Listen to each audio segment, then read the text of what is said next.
Buenos días, yo soy el doctor Gustavo Paterlini, soy uno de los docentes de la Cátedra de Clínica Médica y hoy vamos a hablar sobre algunas patologías relacionadas a la glándula tiroides. Para ello me interesaría comenzar con algunos recuerdos anatómicos y fisiológicos, por lo cual vamos a entrar inmediatamente en ellos. Vamos a empezar tratando de recordar cómo está o cómo es la situación anatómica de la glándula. La glándula es una glándula muy importante para lo que es la fisiología de todo el cuerpo humano.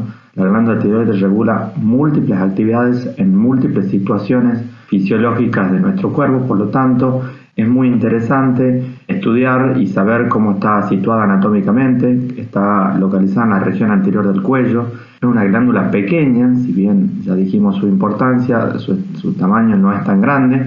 Tiene aproximadamente un peso de 20 gramos y está formada por dos lóbulos piramidales que están localizados hacia la región lateral de la tráquea y que están unidos por un istmo. Es muy importante recordar cómo es la histología de la glándula tiroides. La glándula tiroides tiene una unidad funcional que está formada por una serie de células epiteliales que forman una esfera, la cual en el centro tiene un líquido cristalino llamado el coloide. Estas células epiteliales tienen la capacidad de captar yodo y sintetizar las hormonas tiroideas, las cuales van a ser almacenadas en gran cantidad y formando el principal reservorio de todo el organismo a nivel del centro coloide de esta unidad funcional. También es muy importante saber que la glándula tiroides no es una glándula que actúa aisladamente, sino que está regulada por un eje hipotálamo-hipófiso tiroideo. Este eje hipotálamo-hipófiso tiroideo comienza con nuestro sistema nervioso central, que a través del hipotálamo puede segregar una sustancia que es una sustancia estimuladora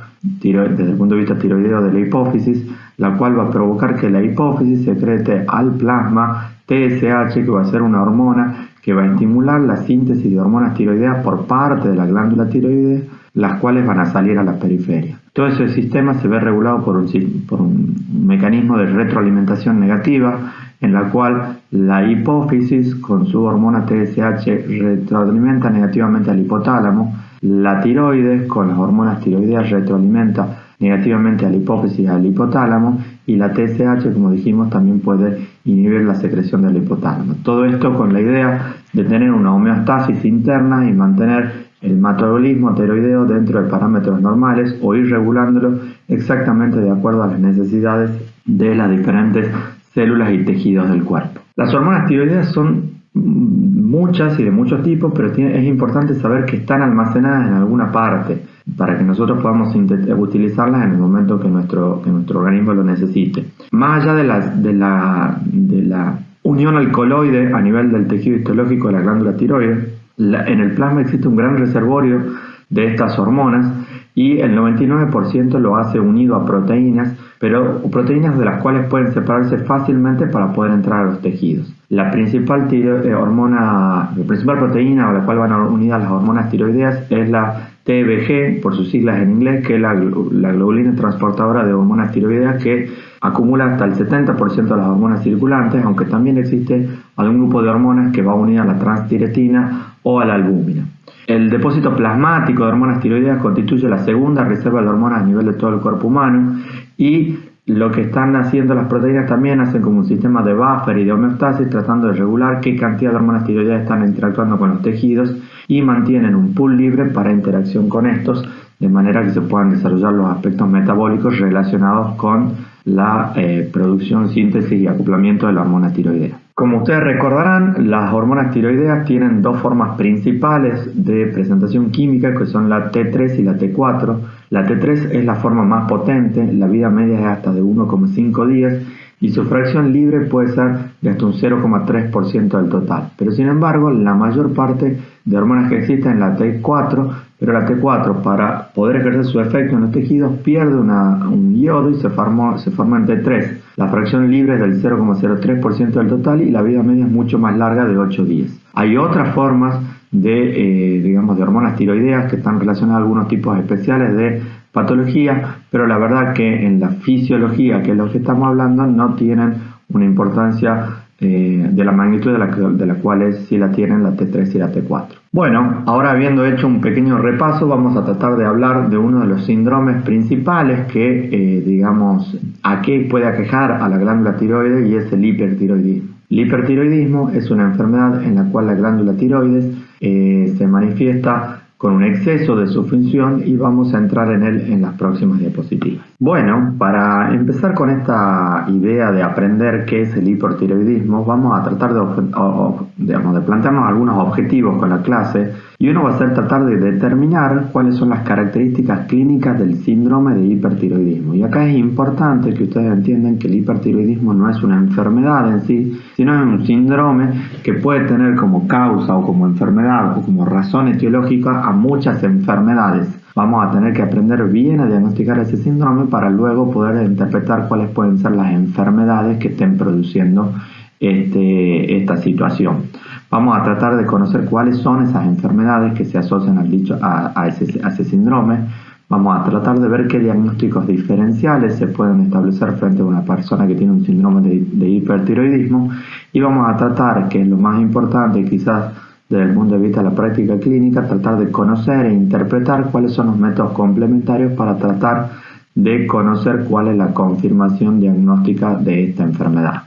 Y por último vamos a tratar de saber cómo se instrumentaría una pauta terapéutica para algunas de las enfermedades relacionadas al síndrome de hipertiroidismo. Pero antes que nada me gustaría comenzar con un caso clínico, porque la verdad es que en nuestra vida como médicos en el futuro los pacientes no van a entrar diciendo tengo un hipertiroidismo o tengo un hipotiroidismo, sino que van a empezar contándonos signos y síntomas con los cuales nosotros intentaremos armar un síndrome y si ese síndrome parece ser un síndrome hipertiroideo, empezaremos con nuestro razonamiento clínico a tratar de pensar qué enfermedades lo producen, qué estudios solicitaré y qué interpretación haré de esos estudios para poder luego hacer un tratamiento. Eso es el razonamiento clínico y eso es lo que más tenemos nosotros que ayudarlo a que ustedes construyan. Por lo tanto, vamos a presentarla a Teresita. Teresita es una paciente de sexo femenino de 33 años de edad y que fuma 20 cigarrillos por día. Tiene palpitaciones paroxísticas. Paroxísticas quiere decir que empiezan súbitamente y se van súbitamente.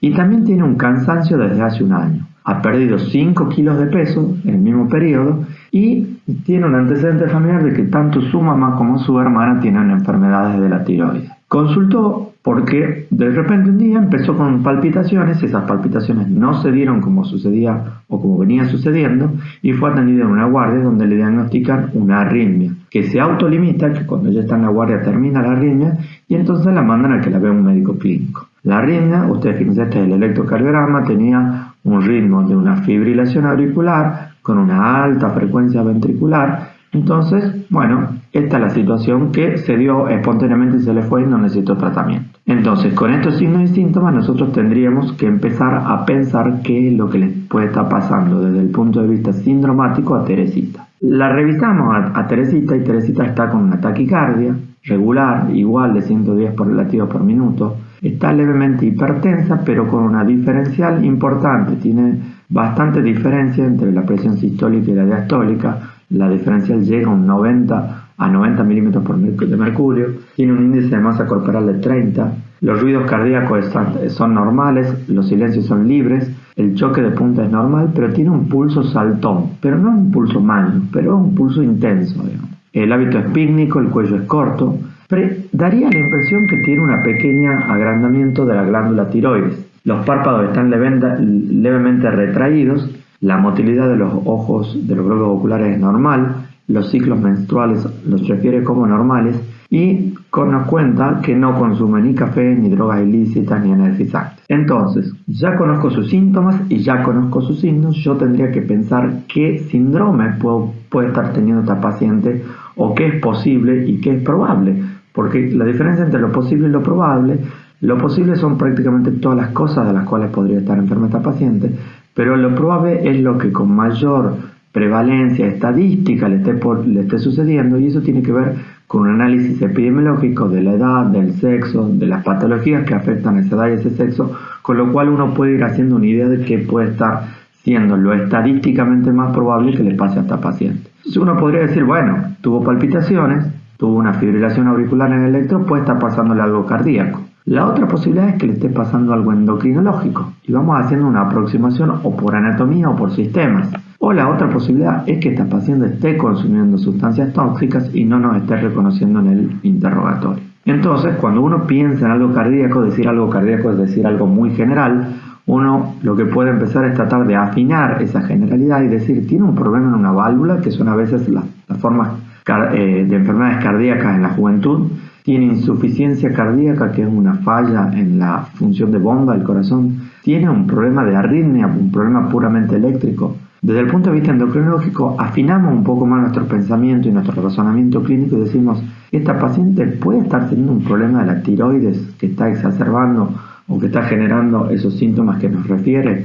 Y desde el punto de vista tóxico, ¿será que esta paciente consume alguna droga lícita o ilícita que pueda estar provocando esta manifestación? Bueno, y ahora vamos a empezar a recordar cuáles son los signos y los síntomas del hipertiroidismo. Y el hipertiroidismo, como dijimos, que en la fisiología tiroidea, las hormonas tiroideas tienen efectos y regulan funciones en todos los tejidos de nuestro cuerpo. Bueno, los síntomas del exceso de estas hormonas tiroideas se pueden ver manifestados en múltiples órganos y tejidos. Desde el punto de vista general, los síntomas pueden ser intolerancia al calor, sudoración, astenia, hiperfagia, poliuria, y puede haber algún signo importante como puede ser la pérdida de peso. Desde el punto de vista de los signos a nivel tiroideo, existe lo que se llama el agrandamiento de la glándula, o sea, el bocio difuso a veces nodular, y a veces cuando hay una gran vascularización de la glándula podemos tener un soplo tiroideo. A nivel de la piel hay mixedema localizado en la región pretibial, que es una forma especial de agrandamiento del tejido subcutáneo.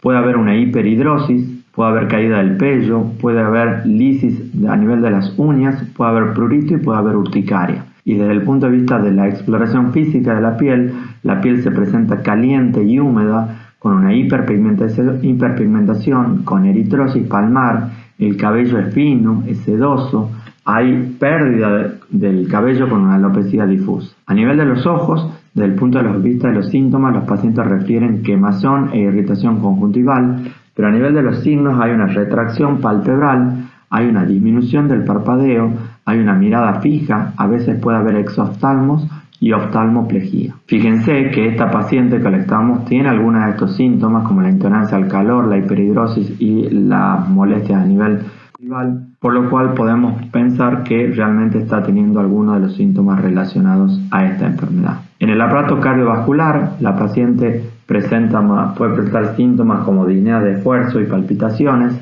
o algunos signos como insuficiencia cardíaca, hipertensión arterial, soplos aórticos, fibrilación auricular, puede aparecer una cardiomegalia, una taquicardia sinusal, una arritmia, sobre todo las del tipo supraventriculares. Casi son todas formas de síntomas y signos en lo que se refiere, digamos, de lo que haría algún tipo de droga o sustancia u hormona, en este caso simpático-mimética, aumentando las 4 propiedades del corazón. En el aparato digestivo los síntomas son incremento del ritmo intestinal, aunque a nivel de los signos puede aparecer también algo de disfunción hepática en los exámenes de laboratorio. El sistema neuromuscular presenta síntomas de nerviosismo, hiperactividad, irritabilidad, insomnio, fatigabilidad muscular, y aparece a nivel de la exploración física un temblor distal fino con atrofia muscular y unos reflejos osteotendinosos exaltados. A nivel del sistema endocrino hay alteraciones de los ciclos menstruales con oligomenorrea o amenorrea, hay esterilidad, impotencia, puede haber en los pacientes de sexo masculino, y disminución del deseo sexual. Y a nivel de las glándulas mamarias puede aparecer una ginecomastia. Y a nivel óseo no hay síntomas, pero sí cuando se hacen algún tipo de exploraciones específicas se puede observar una pérdida de la fijación del calcio que se llama osteoporosis. Esta paciente presentaba, fíjense, 2 manifestaciones neuromusculares que eran el insomnio y el temblor distal fino. Bueno, entonces, ahora que nosotros ya conocemos cuáles son los signos y los síntomas del síndrome de hipertiroidismo, uno tiene que decir, bueno, de todo lo que es posible, ¿puede tener algo cardíaco? Sí. ¿Puede tener algo endocrinológico? Sí. ¿Puede tener algo tóxico? Sí. Uno tendría que tratar de entender o de saber o de razonar clínicamente y pensar qué es lo más probable. Y fíjense, ¿la paciente tiene signos y síntomas de hipertiroidismo? Por supuesto que sí. Tiene algunos, no los tiene a todos, pero así son los pacientes. Entonces, el diagnóstico endocrinológico no solo es posible, sino que también es probable, porque es una mujer joven y eso ya la pone epidemiológicamente en una situación en la que aparecen las enfermedades tiroideas. Lo tóxico, ¿qué hacemos? Reinterrogamos, podemos pedir algún laboratorio, pero básicamente cuando reinterrogamos y entramos en confianza con la paciente nos vuelve a confirmar que no confirma, que no tiene, consumo de drogas lícitas o ilícitas. Entonces, si bien eso habría sido posible, hoy se vuelve muy poco probable porque epidemiológicamente no encontramos la situación del consumo. Y fíjense, la paciente tiene disnea cardíaca y no ha dicho que tenga ortopnea, disnea paroxística nocturna, tiene edemas, tiene tercer ruido, la revisamos y busco en el examen físico de nuevo la aparición o alguna manifestación de alteración anatómica, estructural del aparato cardiovascular, y fíjense, como no la encuentro, si bien también era posible que tenga una enfermedad cardíaca de la juventud, también empieza a ser probable porque el examen físico y la exploración cardiovascular, salvo la taquicardia y la hipertensión, no tiene ninguna otra manifestación.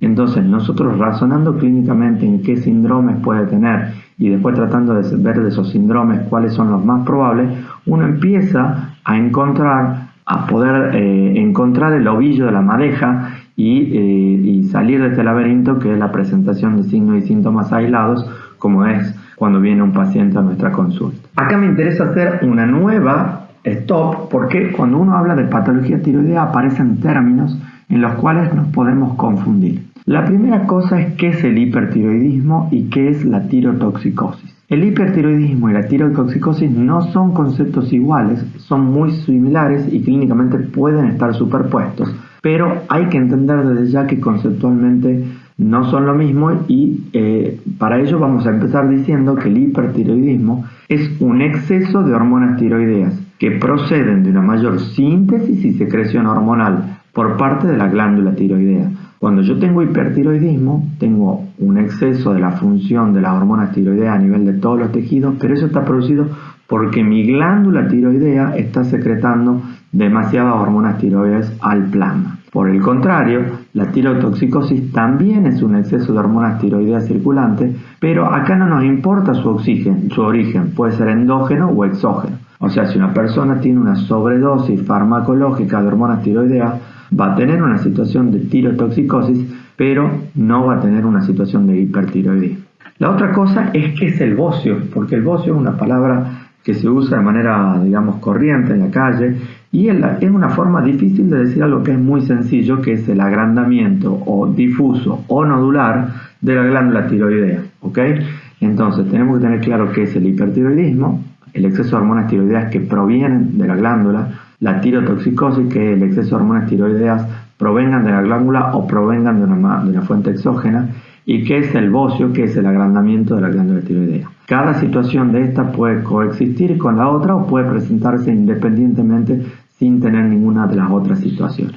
Habiendo hecho este contrato con ustedes y entendiendo qué significan estos términos, que lo van a leer mucho en toda la literatura, continuamos con la clase. Bueno, una vez que uno dice, el síndrome de hipertiroidismo no solo es posible, sino que es probable, tenemos que empezar a pensar cuáles son las enfermedades que están asociadas a ese síndrome de hipertiroidismo, y para ello también tenemos que usar un criterio epidemiológico, pensando qué edad y qué sexo tiene la paciente, pero también cuáles son las enfermedades más prevalentes. ¿Qué patologías causan el hipertiroidismo? ¿Cuáles son las posibles? Posibles hay muchísimas, pero me interesaría que ustedes aprendan y recuerden cuáles son las más probables. Y la más probable, porque se presenta en un 70%, es la enfermedad de Graves-Basedow. Esta enfermedad no es una enfermedad de la glándula tiroide exclusivamente, sino que es una enfermedad sistémica y es autoinmune.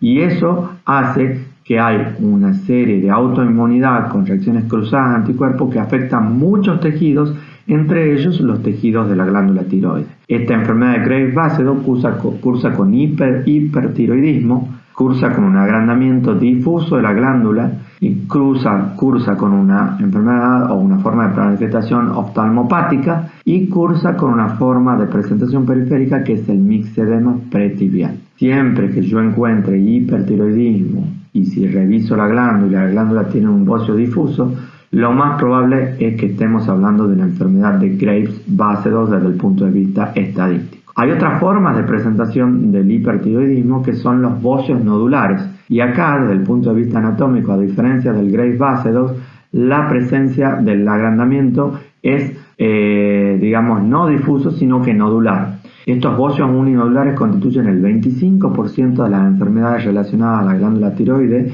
y puede presentarse con un bocio o un agrandamiento uninodular, lo que quiere decir que hay solo un nódulo o un adenoma tóxico.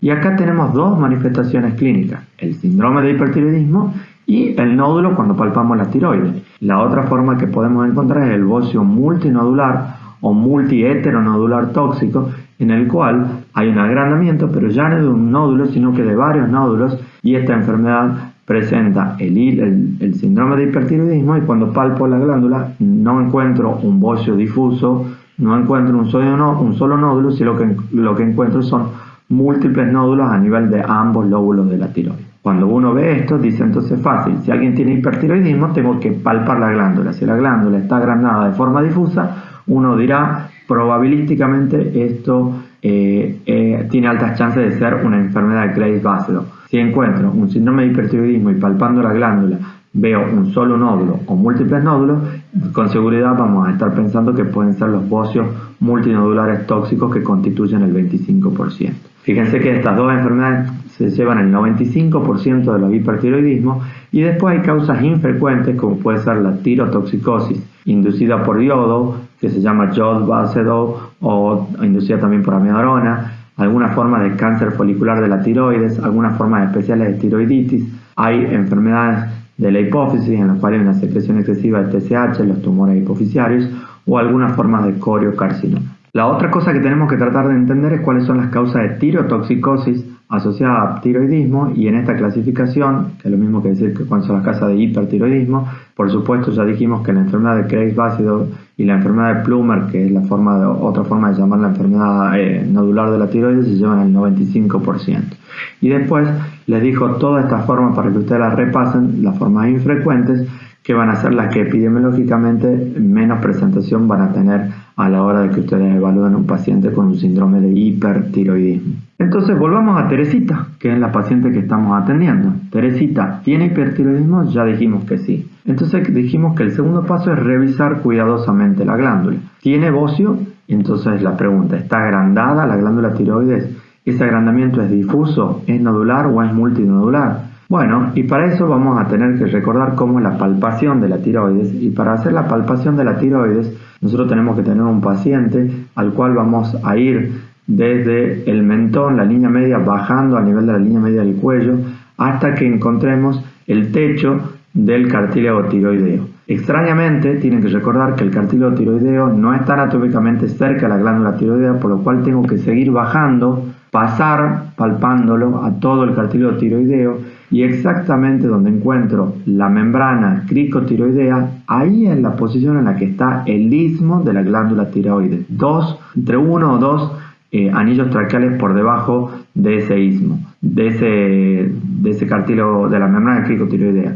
Entonces, una vez que, fíjense acá como lo muestra, acá está el cartílago y por debajo del cartílago está la glándula. Una vez que yo hice la ubicación anatómica, me puedo ubicar de la región dorsal, poniendo mis manos en la parte lateral, y voy a tratar de diferenciar y encontrar cómo están cada uno de los lóbulos tiroideos. Para eso, una de las manos queda fija y la otra mano, con una exploración digital, va tratando de ver qué consistencia, qué tamaño, si hay agrandamiento, si ese agrandamiento es difuso o si ese agrandamiento es nodular, para tratar de establecer la presencia o no de bocio en esta glándula. Lo hago con una mano, lo hago con la otra mano, y luego de eso una cosa que es muy importante a veces es hacer la palpación. Ahí en el video se está viendo la palpación unilateral de cada uno de los lóbulos, pero la maniobra termina en líneas generales cuando le pido al paciente que trague, porque eso me permite a veces generar un movimiento a nivel de la glándula tiroidea que me va a permitir diferenciar más su anatomía y su estructura. La semiología detallada de la tiroides es muy importante porque puede ayudarnos claramente a casi llegar al diagnóstico. Si la paciente tiene hipertiroidismo y tiene un agrandamiento difuso de la glándula, indoloro, de consistencia firme, como en este caso, y cuando lo palpo percibo un frémito y que encima tiene una región en el soplo del cuello, un soplo en la región del cuello, puedo llegar a la conclusión que tiene un aumento difuso de la glándula. Entonces, si tiene hipertiroidismo y tiene difuso, y tiene el bocio de agrandamiento difuso, ustedes se irán imaginando ya cuál es el diagnóstico más probable de esta paciente. Sigo revisándola a nuestra paciente Teresita, y la otra cosa que me quiero preguntar, porque ya estoy pensando que tiene una enfermedad de Graves-Basedow, es si tiene oftalmopatía infiltrativa. Y la oftalmopatía infiltrativa es una forma de mirada fija, hiperatenta, con ambos párpados retraídos hacia atrás, lo que genera seroftalmía, o sea, la sequedad de la mucosa conjuntival y los dolores que ya mencionábamos antes. Pero se pueden hacer algunas maniobras como el signo de Graef, en el cual yo le pido a la paciente que mire hacia arriba, como se ve en el video, y fíjense ustedes que el iris no se ve, digamos, tapado por ninguno de los párpados, y ese es un signo bastante claro de que hay exoftalmía en este caso. La oftalmopatía en la enfermedad de Graves-Basedow está presente en el 50% de los pacientes, o sea, no está siempre, y cuando la forma es inicial, para tratar de confirmarla o diagnosticarla, tenemos que ver, desde un punto de vista de las imágenes, la infiltración del tejido retroocular, y eso se puede hacer a través de una tomografía, una resonancia o una ecografía ocular. Bueno, entonces ya vimos que Teresita tenía hipertiroidismo, tenía un agrandamiento difuso de la glándula con un frémito y con un soplo, y que tenía oftalmopatía infiltrativa. Y la otra cosa que intentaremos buscar es si tiene el mixedema pretibial, y en esta situación vamos a ver que el mixedema pretibial no lo presentó Teresita, pero los pacientes que lo presentan tienen una induración importante del todo el tejido subcutáneo a nivel de la región anterior de la tibia, pero es un edema duro que no deja godet, y que la verdad que está presente solamente en el 4% de los pacientes, pudiendo a veces no solo afectar a la parte anterior de la tibia, sino también se puede observar en las manos, como se ve en esta foto, en el cual está asociado a acropaquia. Pero estas manifestaciones a nivel de los tejidos celulares subcutáneos periféricos son manifestaciones muy poco frecuentes y bastante tardías de la enfermedad. Entonces, fíjense que con el razonamiento clínico y con un examen clínico detallado, yo ya puedo empezar a pensar no solo qué síndrome tiene esta paciente, sino qué diagnóstico etiológico. Entonces, si bien hemos dicho que lo cardíaco era posible y no probable, podría tener algún tipo de esta enfermedad, pero habíamos dicho que la línea de pensamiento iba que tenía un hipertiroidismo. Después de hipertiroidismo encontré que había un agrandamiento difuso y parejo de la glándula, o sea, no había nódulos ni uninodulares ni multinodulares, y fíjense que de pronto el diagnóstico tanto posible como muy probable empieza a ser el de la enfermedad de Graves-Basedow. La enfermedad de Graves-Basedow es una enfermedad que tiene un predominio femenino, 7:1, es relativamente frecuente y su prevalencia ronda entre el 0,1 al 0,5% en la población general. Es más común entre la tercera y la cuarta década. La enfermedad de Graves-Basedow es una enfermedad autoinmune, por lo tanto es una enfermedad sistémica, con manifestaciones tiroideas. Y se produce porque hay una formación de autoanticuerpos contra el receptor de la TSH que está en la tiroide, y el agonismo de ese autoanticuerpo con el receptor de la TSH genera que la glándula crezca, que aumente la síntesis hormonal y que aumente la liberación de hormonas a nivel del plasma circulante. Cuando pensamos en la fisiopatología de la enfermedad de Graves, la fisiopatología nos dice que hay una situación o un cuadro clínico de un hipertiroidismo que es producido por los anticuerpos que agonizan con el receptor de la TSH, y esta es por lo tanto una enfermedad generada por anticuerpos. Para ello es imprescindible la participación y la activación de las células T para la producción de anticuerpos. Se activa el linfocito T, que es un autorreactivo y juega un papel central en la enfermedad de Graves. Acá se produce una ruptura de la tolerancia a lo propio, hay reacción cruzada de mi sistema inmune con mis propios tejidos, y los mecanismos que deberían controlar la producción de o el exceso de esos anticuerpos cruzados fallan, por lo cual se produce una situación de autoinmunidad con reacción cruzada contra los tejidos de la tiroides, el tejido celular subcutáneo y el tejido, por supuesto, retroocular, la grasa retroorbital. Es una enfermedad que tiene, todavía se discute un poco si hay un asustanciamiento genético o ambiental de la misma, pero aparentemente había una gran predisposición genética, en un 78%.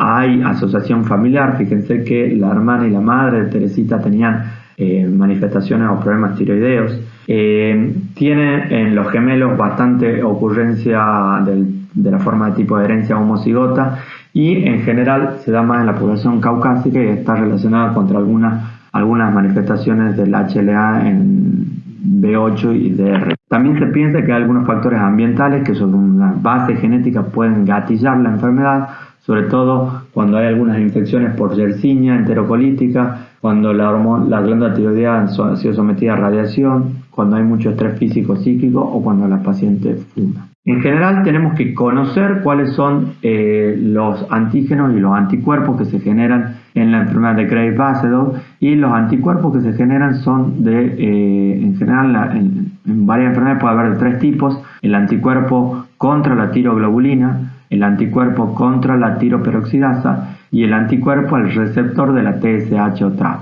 En este caso, como dijimos previamente, lo que hay es una autoinmunidad con reacción cruzada frente al anticuerpo de reacción de la TSH, que es el gold standard para el diagnóstico de la enfermedad de Graves-Basedow. El anticuerpo contra la tiroglobulina tiene una significancia incierta en esta enfermedad. El anticuerpo antiperoxidasa es un marcador de enfermedad, pero no hace el diagnóstico específico, y el anti-TSH, por supuesto que sí, es el que causa el hipertiroidismo. Es probablemente porque hay un antígeno común que provoca la reacción cruzada, y su función, dependiendo de la forma de Graves-Basedow que tenga la paciente, puede ser estimulatoria, puede ser inhibitoria o puede ser simplemente unirse al receptor de la TSH y no desencadenar eventos posteriores. Eso dependerá de la calidad química de este alto anticuerpo, por lo cual eso también determina las formas y la intensidad de la gravedad de esta enfermedad. Bueno, nosotros estamos diciendo que esta paciente tiene un síndrome de hipertiroidismo y que probablemente la etiología de ese hipertiroidismo esté relacionada a una enfermedad de Graves-Basedow,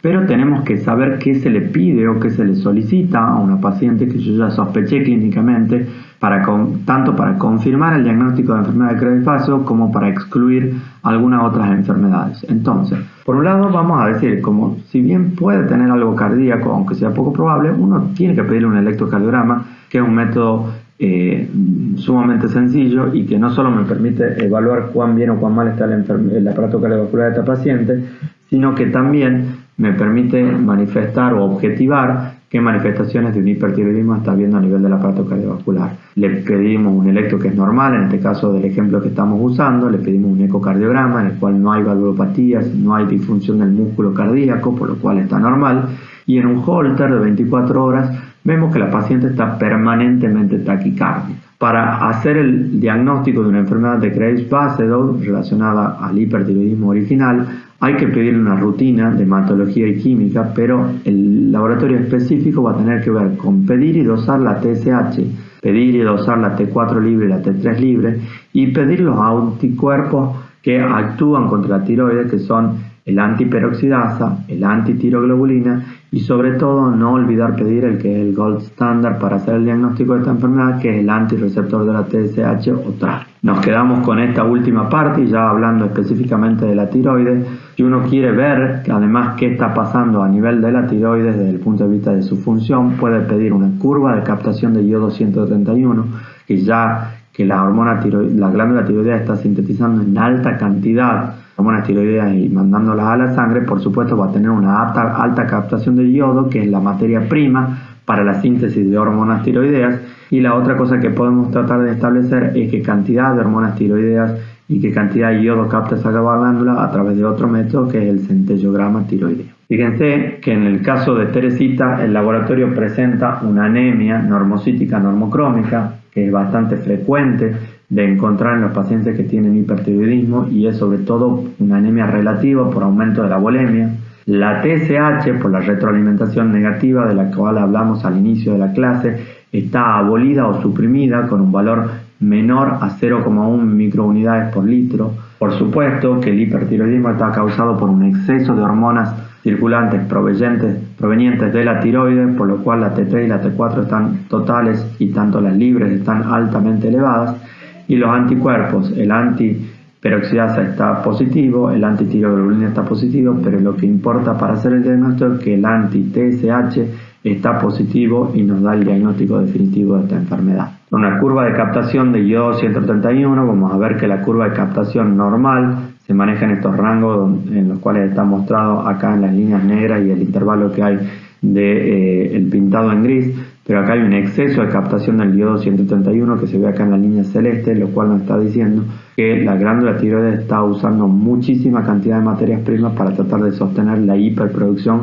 que le provocan los autoanticuerpos. El centellograma tiroideo es muy importante a veces cuando yo tengo alguna duda si hay un bocio uninodular o multinodular. En el caso de la enfermedad de Graves-Bassett se ve una hipercaptación de la glándula con el agrandamiento anatómico de la misma, pero cuando hay un bocio uninodular nos muestra zonas muy frías rodeadas por una pequeña zona de tejido hipercaptante e hiperfuncionante. Fíjense que en este cuadro vamos a tratar de pensar cuáles son las enfermedades más frecuentes y cuáles son las diferencias clínicas, cuáles son las diferencias en el tamaño de la glándula tiroides, cuáles son las manifestaciones autoinmunes sistémicas de las diferentes enfermedades y cómo es el laboratorio. Entonces dijimos que el 95% de los hipertiroidismos va a estar causado o por una enfermedad de Graves, o por un bocio multinodular, o por un bocio uninodular. La enfermedad de Graves, desde el punto de vista de la clínica, es la más frecuente, 0,5% de prevalencia. Predomina en mujeres y predomina en la tercera y cuarta década de la vida. El bocio multinodular es un 6% de los hipertiroidismos,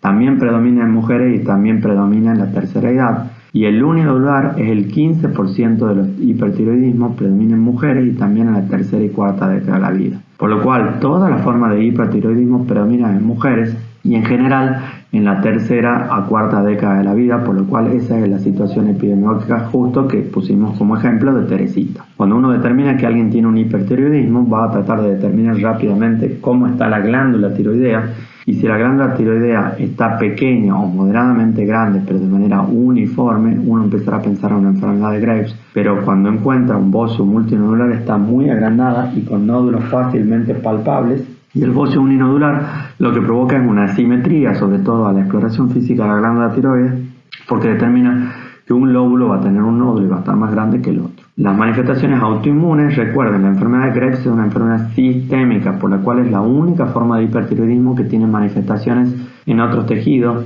Una oftalmopatía puede aparecer en un 50%, un eczema pretibial en un 4% y la acropaquia en un 4%. Por el contrario, tanto el bocio uninodular como el multinodular no tienen manifestaciones sistémicas porque no hay autoinmunidad en estas enfermedades clínicas. Y por supuesto, al no haber autoinmunidad en el bocio multinodular o uninodular, no hay o está muy bajo la presencia de anticuerpos, y en el caso de la enfermedad de Graves están presentes, están sumamente positivos, y sobre todo el anti-TSH que nos hace el diagnóstico de la enfermedad. Cuando no encontremos o no podamos encasillar un hipertiroidismo en ninguna de estas tres enfermedades que son las más prevalentes y las más probables, tendremos que empezar en las formas infrecuentes que son las que ya dijimos previamente. Bueno, además de pensar siempre que la paciente puede tener un hipertiroidismo, podemos pensar que tienen otras cosas, porque a veces pedimos todos estos laboratorios convencidos que hay un hipertiroidismo y no viene la confirmación de que hay hipertiroidismo. Entonces, hay diagnósticos diferenciales, sobre todo de enfermedades extratiroideas, como pueden ser la neurosis de angustia, o sea, los trastornos generales de la ansiedad, que es el nombre apropiado hoy en día. Las otras situaciones en las cuales tengo un exceso de drogas de hormonas simpático-miméticas como el feocromocitoma, alguna enfermedad primaria desde el punto de vista cardiovascular, que en el caso de Teresita descartamos, y algunas formas de enfermedad unilateral desde el punto de vista ocular que tienen que ver más con la especialidad de oftalmología. Es importante recordar que la oftalmopatía de la enfermedad de Graves-Bassett es siempre simétrica, ya que los autoanticuerpos atacan a las grasas retroorbitales tanto del ojo izquierdo como del ojo derecho. Para terminar, vamos a empezar a hablar de cuál es el tratamiento de las formas de hipertiroidismo. Bueno, cuando yo tengo una enfermedad de Graves-Bassett, hay un tratamiento que podemos llamar un tratamiento farmacológico. El tratamiento farmacológico tiene como pilar las tionamidas y la droga, por definición, es el metimazol. El metimazol se da de 15 a 40 miligramos en 2 tomas. El inicio, los efectos beneficiosos de esta droga empiezan a aparecer a las 3 semanas y en general después de 6 semanas de tratamiento uno empieza a manifestar o a tener valores normales de laboratorios y un eutiroidismo clínico y químico a nivel del dosaje de hormonas tiroideas en plasma.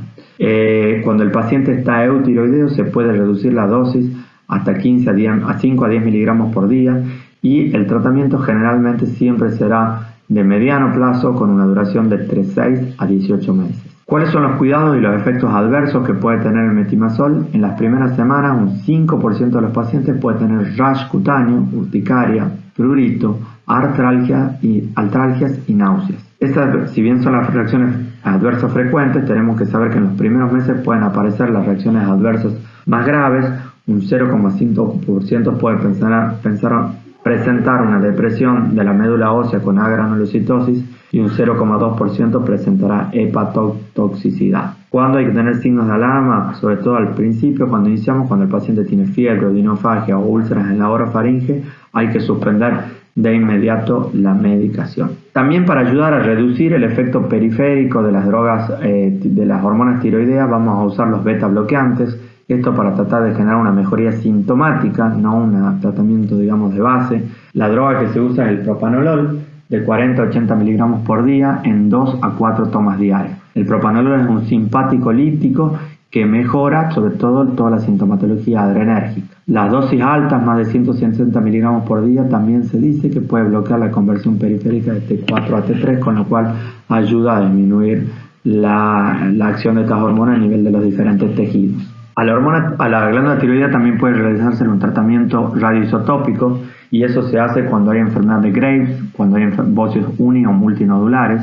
Se la tiene que hacer cuando hay una indicación quirúrgica que está rechazada porque el paciente no se quiere operar por cuestiones estéticas o por lo que fuera, o cuando los pacientes tienen alto riesgo quirúrgico. También se la puede usar cuando hay recidiva o recurrencia después de cualquier tipo de tratamiento, o sea, hice tratamiento farmacológico y hay recidiva o recurrencia, o hice un tratamiento quirúrgico y hay recidiva o residencia. Cuando hay cardiotoxicosis, que es una forma muy grave del hipertiroidismo, en la cual hay una enfermedad importantísima del aparato cardiovascular, que logramos con la radioterapia una rápida, digamos, de crecimiento de la síntesis de hormonas tiroideas con la mejoría cardiovascular. Y cuando hay intolerancia o falta de respuesta a las drogas antitiroideas. ¿Qué se hace con la radioterapia? Se hace una radioterapia localizada y los niveles de T4 empiezan a caer progresivamente a nivel de las primeras 3 semanas de la administración del radioiodo. En general, para llegar al estado de hipotiroidismo se requieren habitualmente 2 meses. La caída de la función tiroidea continúa sucediendo en los 6 a 12 meses después que se hizo un tratamiento radioisotópico,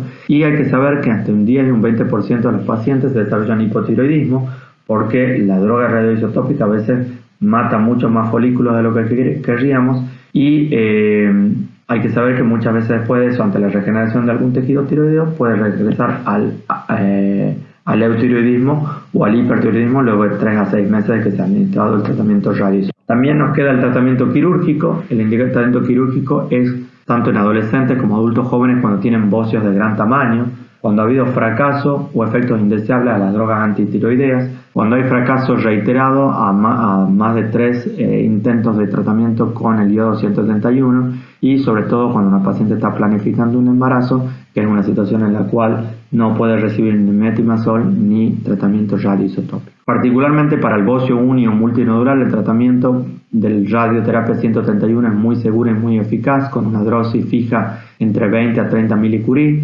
El efecto adverso que podría ser el hipotiroidismo es nulo o muy bajo, y en general se piensa que cuando un paciente tiene un solo nódulo captante, ese nódulo se capta casi toda la cantidad de iodo 131 y muere, y sin que el resto del tejido se vea tan afectado. También el tratamiento quirúrgico es una opción para los bocios uni o multinodulares, sobre todo cuando los nódulos tienen gran tamaño por una cuestión estética, cuando hay niños y adolescentes, cuando hay alguna mínima sospecha de que el nódulo no solo sea un nódulo hiperfuncionante, sino que esté asociado a un cáncer. Y hay que saber que entre un 5 y un 10% de los pacientes que sean tratados con cirugía pueden desarrollar un hipotiroidismo postquirúrgico. Les dejo las preguntas para que las charlen todas, cada uno con su JTP, y espero que les haya servido y les haya gustado la clase. Les mando un abrazo a todos.